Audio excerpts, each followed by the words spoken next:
Mosaic, a daily news program from Link TV, presents a selection of news reports from independent and state-controlled broadcasters from throughout the Middle East.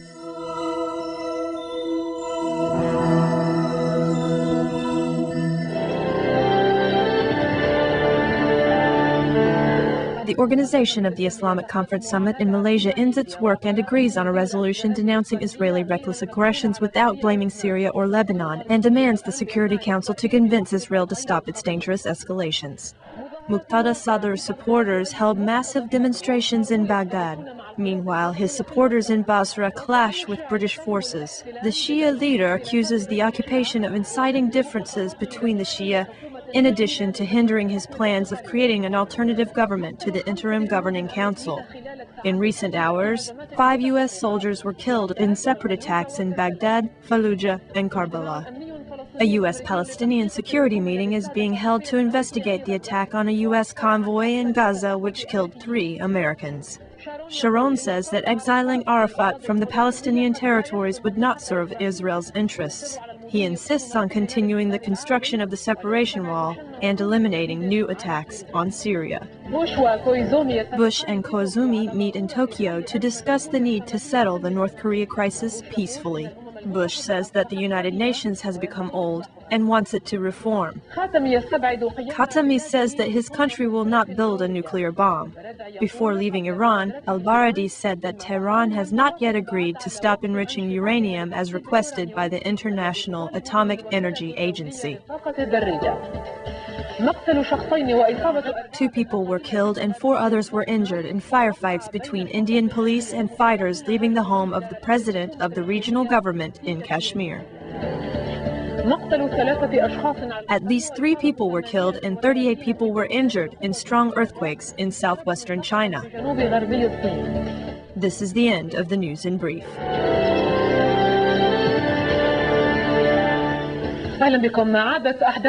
Welcome. In new developments, 2 United States soldiers were killed in Iraq. One of them died in an explosion in Baghdad, and the other died during an attack on an American convoy in Al-Mosul. Several hours earlier, 3 U.S. soldiers were killed in an attack in the city of Karbala. Meanwhile, the U.S. Secretary of Defense Donald Rumsfeld welcomed the Security Council's recent decision on Iraq, noting that the security situation there is deteriorating. Rumsfeld admitted that the morale of the U.S. soldiers in Iraq is low.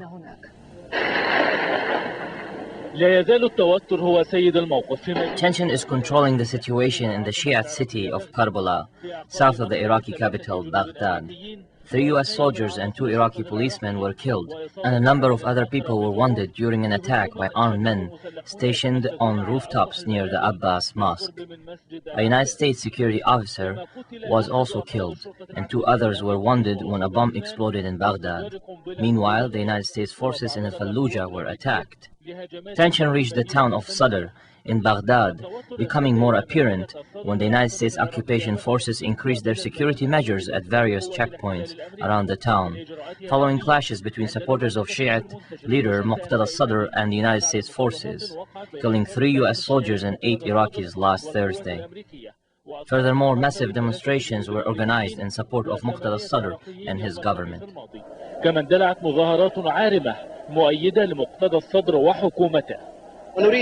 We want the government to be formed, regardless of America and its leaders, whether it was Bush or anyone else.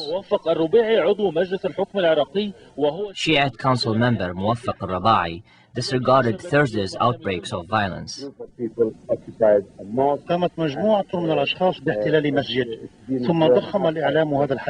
A group of people occupied a mosque, and the story is being blown up by the media.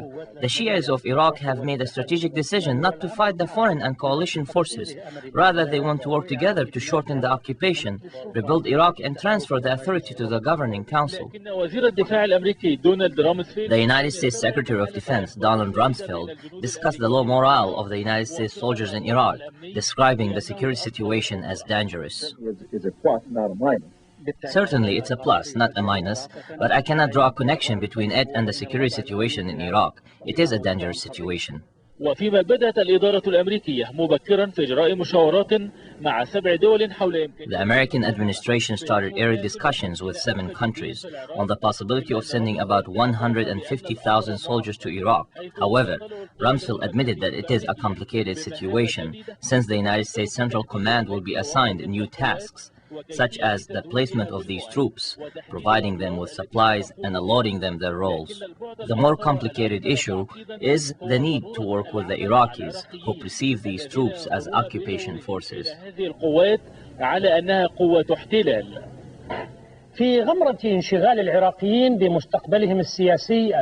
As the Iraqis are preoccupied with their political future, one segment of the Iraqi society live their lives suffering in silence. They are the families of children with chronic illnesses caused by lethal and toxic substances used in wars led by the previous regime. The sanctions that were imposed on Iraq after the first Gulf War increased the suffering of these families and transformed their lives into a nightmare. Today, deformed children are the final outcome in a country that cannot take care of them.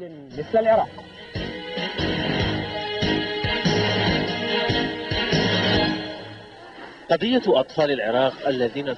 Iraqi children who became sick during the war are being ignored because everyone is preoccupied with security concerns. Many children who suffer from complicated illnesses cannot receive appropriate care. When an Iraqi health organization announced that it was willing to receive them, the organization was overwhelmed on the first day. On the first day after we advertised on TV, we received more than 200 life-threatening and incurable cases that no one has seen before.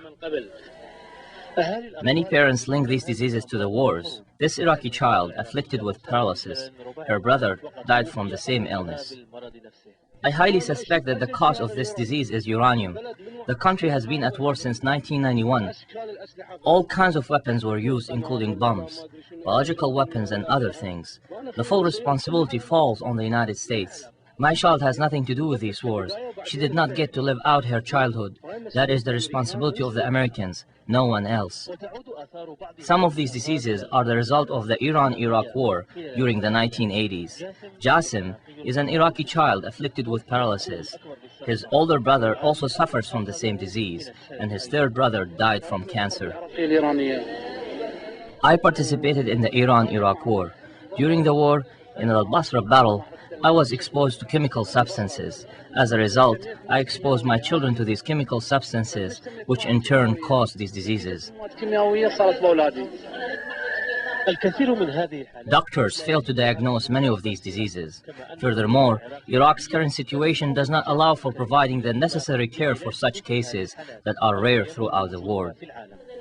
الأمراض أمراض سرطانية بأنواعها، أمراض الدم بأنواعها، التشوهات الخلقية. As a doctor with 25 years of experience in the medical field, I have seen cases that made me cry, but truly, what I see now is horrifying. Medical experts attribute most of these diseases to the use of chemical and radioactive weapons during the wars that took place in Iraq. Many of these diseases are related to cancer, caused by the radioactivity of depleted uranium that was used by the coalition forces during the wars. Many of these children need to be treated outside Iraq, but the situation in Iraq has made their suffering a secondary issue. The children of Iraq have paid a very expensive price for the wars that took place in their country. Many of them will have to live deformed for the rest of their lives. Their only hope for proper medical treatment depends on improving the security situation in Iraq.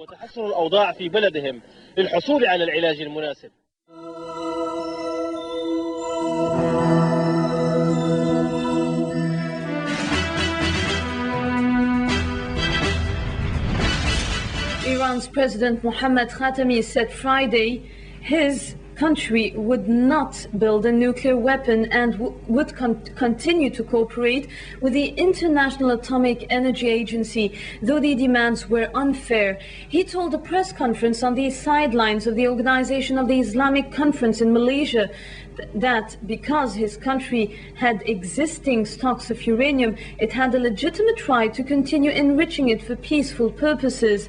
The agency has given Iran until October 31 to answer questions on its nuclear program. IAEA head Mohammad al-Baradei, who paid a flying visit to the Islamic Republic Thursday to press for quick answer of its nuclear program, said he received assurances of Iran's readiness to open up its suspect facilities. Safeguarding Iran's national security and sovereignty were the two primary conditions set by Iran to approve signing the additional protocol of the Nuclear Non-Proliferation Treaty that would allow surprise UN inspection of Iran's nuclear facilities.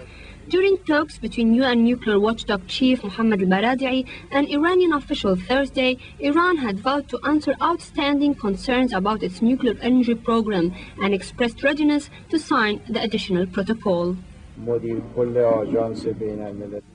Anyway, we will start our dialogue formally about the protocol next week, during which we will again stress what we are worried about. What is important for us is that concerns for our national security, national sovereignty, and the country's classified information are to be taken into consideration. Meanwhile, al-Baradei said Iran has still not agreed to stop enriching uranium. I was very assured by Dr. Rouhani that on the Islamic Republic of Iran commitment to clarify all outstanding issues for us to be able to verify all aspects of Iran's nuclear program. We clearly talked about the additional protocol, and Dr. Rouhani, of course, expressed in principle the readiness of Iran to sign an additional protocol. He also asked me about certain apprehension that exists here in Iran about the additional protocol. I made it very clear that all these apprehensions are absolutely unfounded. I mean, the protocol is never meant in any way to compromise state sovereignty, dignity, security, technology development. That's not at all the purpose of the protocol. Positive statements from both sides revealed noticeable development ahead of the 2 weeks ultimatum set by the IAEA, but Iran discarded it as unimportant. We often said that we don't take the deadline into consideration. However, we are ready, as was the case today, to cooperate with the agency to reach a positive state for both parties and to answer the open questions of the agency as possible and in a comprehensive way and wrap up the file in the coming weeks, God willing. Tehran insists it has no intention to produce nuclear weapons, slamming U.S. accusations. Iran also stresses that what is needed is not pursuing double standards and not submitting to outside and particularly U.S. pressure on the UN watchdog. Internal and authorized sources said to Al-Manar channel such pressure would lead to serious repercussions, the least of which are withdrawing from the international agreement and proceeding in nuclear activities discreetly. Following al-Baradei's comments, the United States urged Iran to sign the new protocol without delay. A Western diplomat source said Thursday Germany, France and Britain could cooperate with Iran's nuclear energy program if Tehran shows the international community it is not hiding a covert weapons scheme. The diplomatic source also said the countries would also insist Iran accept strict controls on its nuclear activities, adding that senior representatives of the countries had arrived in recent days to resolve this crisis peacefully. The Organization of Islamic Countries Conference Summit has focused Friday on the situation in the Middle East and the sense that the Islamic world has been unjustly oppressed and humiliated by the so-called war on terrorism. Meanwhile, Muslim leaders closed ranks around Malaysian Prime Minister Mahatir Mohamad after a misunderstanding to his words on Jews caused a firestorm of protest in the Western world. Muslim leaders closed ranks around Malaysian Prime Minister Mahatir Mohamad Friday after his words on Jews caused a firestorm of protest and overshadowed the bid for unity on Iraq at the Organization of Islamic Countries Summit meeting in Malaysian city of Putrajaya. Mahathir's declaration that Jews rule this world and get others to fight and die for them drew contrasting reaction in the Western world and the OIC meeting. Western nations condemned the speech as outrageous and offensive, while Israel's ambassador to Singapore, Itzhak Shuham, compared the remarks to those made by Hitler. Italy, which holds the European Union presidency, said it would propose that an EU summit Friday formally condemned Mahatir's remarks. For his part, Australian Prime Minister John Howard branded the comments as offensive and dangerous. Meanwhile, Muslim officials said Mahatir's comments had been taken out of context and were aimed at rallying the Muslim world. Malaysian Foreign Minister Syed Hamid Albar said Islam has never advocated being anti-Semitic, adding that the Prime Minister Mahatir's speech was misunderstood and slammed Western media's fondness to twist his remarks, saying he did not apologize for the remarks. Hamid responded to the Australian Premier and asserted US President George W. Bush's description of Australia as America's sheriff in Asia. If he has created misunderstanding, let us try to put it on track and try to understand what is the meaning and the real content of that speech. And I seek people not just to look at one word and give an interpretation as if you are advocating something that is negative. I think we are not surprised by Australian newspapers because as a sheriff they should make sure that the due process of law is gone through before they make any conclusion. I do not know whether they have read the full text of the speech or they just simply look at one particular word and then misinterpret it, give its own slant, and I don't think it is right. Yemen's Foreign Minister Abu Bakr al-Kurbi said he supported Prime Minister Mahatir 100%. I don't think they are anti-Semitic at all. I think he was stating facts which are basically challenging to the Muslim world. He said he is not confrontational, but he wants the Muslim world to stand up to its responsibilities to its people.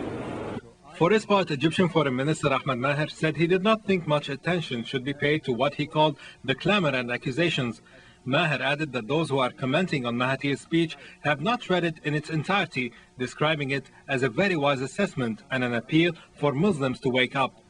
In the meantime, Muslim leaders blamed Israel for the lack of progress in peace efforts in the region, condemning the Israeli aggression against Syria and the Palestinian people. I think that everything that is happening, all this violence, has its source in the attitude of Israel. When the Israeli government decides that it really wants peace, that it really wants to recognize the rights of the Palestinians, abide by international legitimacy and international resolutions, I think we will have a situation where we will have no more victims, whether they be Palestinians, Israeli or Americans or whatever.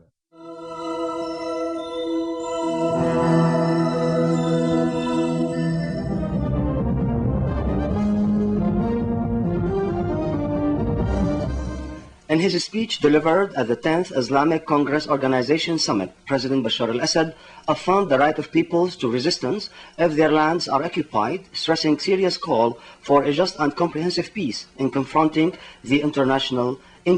with the international legitimacy. The military power cannot be a substitute to politics and cannot replace logic, the President emphasized, confirming Syria's adherence to Iraq's independence and integrity. شهدت المرحلة الفاصلة بين انعقاد قمة المؤتمر الإسلامي الأخيرة في الدوحة وبين قمتنا اليوم في كوالالمبور تبدلات جذرية على الساحة الدولية كان لها منعكسات حادة على دولنا وشعوبنا بشكل خاص. هذه التبدلات التي لا تنفصل عن اختلال التوازن الدولي الذي ظهر بداية العقد الماضي من حيث كونها نتيجة مباشرة له، والتي لو قدر لها أن تحدث خلال ذلك العقد لكان من الصعب على أصحابها تبريرها. لكن صانعي تلك الأحداث وجدوا ضالتهم في اعتداءات 11 من أيلول التي حصلت في الولايات المتحدة، والتي أعطت الفرصة والذريعة لمجموعة من المتعصبين وذوي النوايا الخبيثة للانقضاض على القيم والمبادئ الإنسانية التي تكرست خلال آلاف السنين، وبصورة خاصة مع نزول الديانات السماوية، حيث كشفوا عن رؤيتهم المتوحشة للمجتمع الإنساني وبدأوا يسوقون مبدأ القوة بدل الحوار والظلم بدل العدل والعنصرية بدلا من التسامح. وشرع هؤلاء باختراع عدو وهمي قبيح لأنفسهم أطلقوا عليه تسمية الإسلام وألبسوه لبوس الإسلام والإسلام منه براء، وذلك للربط بين الإرهاب والإسلام والإيحاء لمن لا يعرف حقيقة الإسلام في هذا العالم أن الإرهاب ملازم للإسلام أو هو ركن أساسي من أركانه. ولم تنفع مع هؤلاء كل الاستنكارات والإدانات التي صدرت عن دول العالم بما فيها دولنا الإسلامية، ولم يقيموا وزنا لكل ما قمنا به من جهود وما عبرنا عنه من مواقف من أجل تبرئة الإسلام من هذه الأعمال ومن أي عمل إرهابي آخر. ولم يقبلوا كذلك أي فكرة يمكن أن تبرهن على أن الإسلام هو دين السلام والعدل والمحبة. هم يعرفون كما نعرف كل تلك الحقائق، لكنهم يتجاهلونها عن قصد بل عن سبق إصرار، إذ ليست مواقفهم صادرة عن رد فعل على ما حدث كما يتخيل البعض، بل هي جزء من مخطط مدروس أهدافه محددة بعناية، فحواه أنهم بحاجة إلى أعداء وحلفاء يتبدلون أو تتبدل أدوارهم بتبدل الظروف وبالشكل الذي يخدم الأهداف التي تم وضعها. فالإسلام يكون مقدسا أو لا يكون حسب الحاجة وحسب انسجامه مع تصوراتهم. فلقد كان الإسلام مقدسا في الثمانينات ودعموه بحسب زعمهم، لأنه كان يحارب عدوا مفترضا اسمه الشيوعية. أما اليوم وبحسب زعمهم أيضا فهم يكافحون الإرهاب وبخاصة الإسلامي.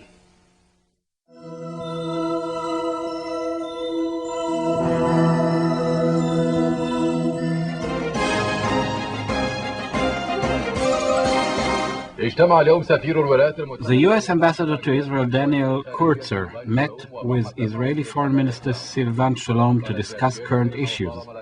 Ambassador Kurtzer said that the U.S. will not negotiate with Yasser Arafat unless reforms occur within the Palestinian leadership. We could have seen in the recent days that Arafat is doing everything in order to prevent Abu Ala from getting the authority to control the security forces. He doesn't want to let him to nominate a new minister that will be responsible for those security forces. And I think now in the United States and in Europe, they realize more than any time in the past that Arafat is an obstacle, and we think that we should remove this obstacle, and the sooner the better. We are waiting to see if Ahmed Kurai can form a government. We hope it will be a government, if he is successful in forming it, that will be committed to fighting terrorism and to implementing Palestinian obligations in the roadmap. We are very interested in seeing the President's vision of peace fulfilled, and that requires two partners committed to fulfill the obligations that they have undertaken to do. The Israeli Minister of Finance, Benjamin Netanyahu, attended a conference on Middle Eastern issues in Jerusalem, calling for the dismantling of regimes that adopt immoral and dangerous ideologies, and for stopping such regimes from forming.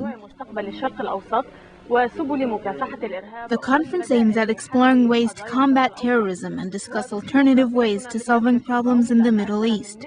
Our reporter Miriam Krishbaum said that about 100 American and European politicians and a number of Israeli ministers attended the conference.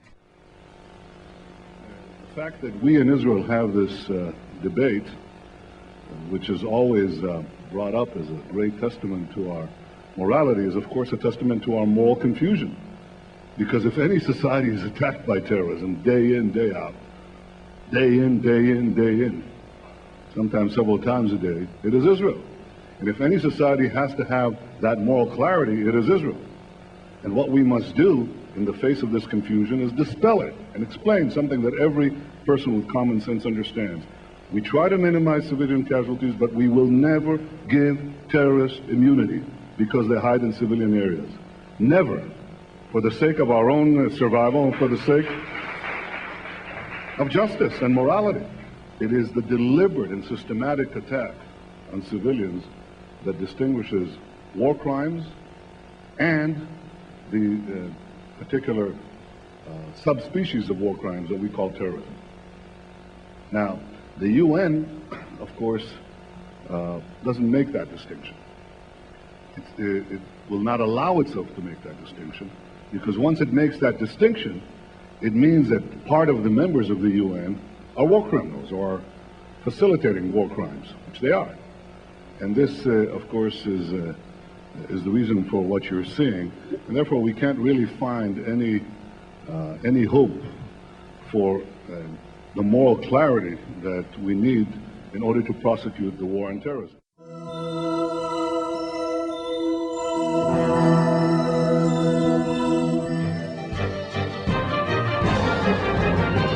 The International Institute for Strategic Studies in London predicted that the world's military spending will increase by 7%. Experts say that the United States military expenditure is the main reason behind this increase. The International Institute for Strategic Studies in London released its annual report about weapons in the world, predicting that the world's weapon purchase will increase by 7%. According to the report, which was released in a press conference in London, the United States military spending is the main reason behind this increase. The managing editor of the report warned against the spread of unconventional weapons in the world. The amount of independent military activity is increasing faster than state-supported military activity. Furthermore, military spending will increase as expenditures on the future structure of defense forces are expected to continue rising. And the future structure of defense forces. According to the report, Iraq has become a new front line against what is described as the war on terrorism. However, the spokespeople supported the official US and British positions, saying that it is premature to judge whether the war against Iraq was right or wrong. Of the invasion in Iraq. The purposes of invading Iraq were many. They can be summed up by the US objective to implement UN resolutions that have been ignored for the last 12 years. Another reason was to protect the authority of the UN Security Council, which based its resolutions on the 7th article of the Geneva Conventions.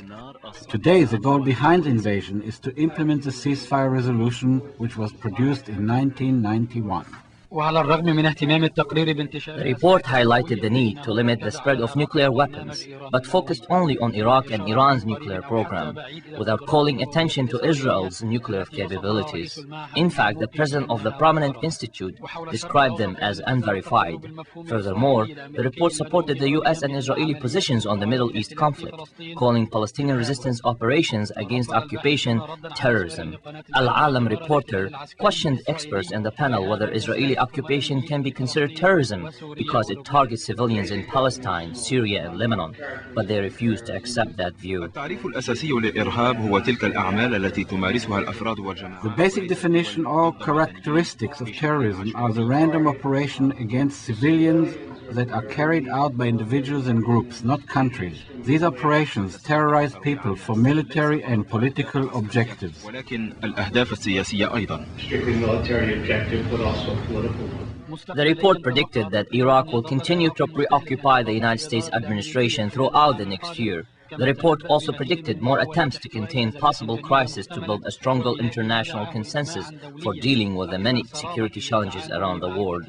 The 400-page report included statistics and detailed analysis, pointing out the United States' role in increasing the world's weapons due to the war against Iraq and the war against terrorism. However, the report lacked objectivity, failing to acknowledge that the war on Iraq was a mistake, and failing to accurately define Israeli policies against Syria, Lebanon, and Palestine. Hamid Sultan, Al-Alam Television, from the International Institute for Strategic Studies in London.